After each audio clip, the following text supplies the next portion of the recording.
सरकारी बॉन्ड की यील्ड में लगातार बढ़ोतरी हो रही है। गुरुवार को 10 साल के बॉन्ड की यील्ड 2023 की सबसे बड़ी बढ़ोतरी दर्ज की गई। बॉन्ड यील्ड 7 बेसिस पॉइंट बढ़कर 7.24% पर पहुंच गई। आसान भाषा में ऐसे समझिए कि भारत की सरकार जब बाजार में 10 साल के लिए कर्ज लेने जा रही है तो उसको 7.25% पर कर्ज मिल रहा है।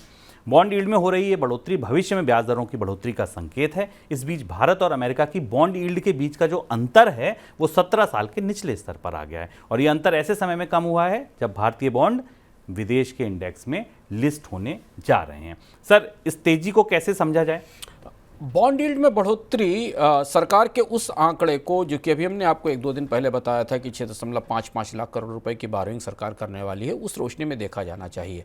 बाजार और सरकार दोनों के लिए बॉन्ड यील्ड की बढ़ोतरी के कई महत्वपूर्ण संकेत हैं। पहला संकेत तो ये कि भारत में महंगाई लंबे समय तक ऊंची रहेगी, रिजर्व बैंक ब्याज दरों को लंबे समय तक ऊंचा रखेगा। बॉन्ड बाजार ये संकेत दे रहा है, ये इशारा दे रहा है और इसलिए वो सरकार को, जिसकी सॉवरेन साख है, संप्रभु साख सबसे ज़्यादा है, उसे भी 7.2% के कर्ज के दर पर ब्याज दे रहा है, जिसकी साख सबसे अच्छी है।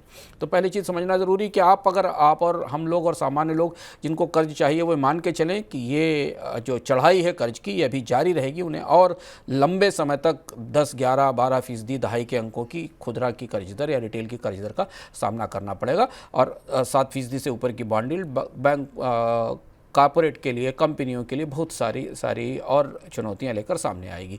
दूसरा महत्वपूर्ण संकेत इस बात का यहाँ से भी है कि भारत की बॉन्ड यील्ड और अमेरिका की बॉन्ड यील्ड के बीच में जो फ़र्क है वो ये दिख रहा है कि अमेरिका के बॉन्ड्स में अभी बेहतर रिटर्न उपलब्ध है, अगर आप रुपए की अवमूल्यन को आधार बनाकर देखें। और यही वो वजह है कि विदेशी निवेशक भारतीय बाजार से पैसा निकाल रहे हैं और चूंकि भारतीय बाजार में अमेरिका का सस्ता कर्ज आता था और उससे बेहतर रिटर्न मिलते थे, ये प्रक्रिया भी अब रुकती दिखाई दे रही। तो बॉन्ड यील्ड दोनों तरफ से, भारत के विदेशी मोर्चे पर और भारत के देशी मोर्चे पर भी चुनौती का संकेत दे रही है।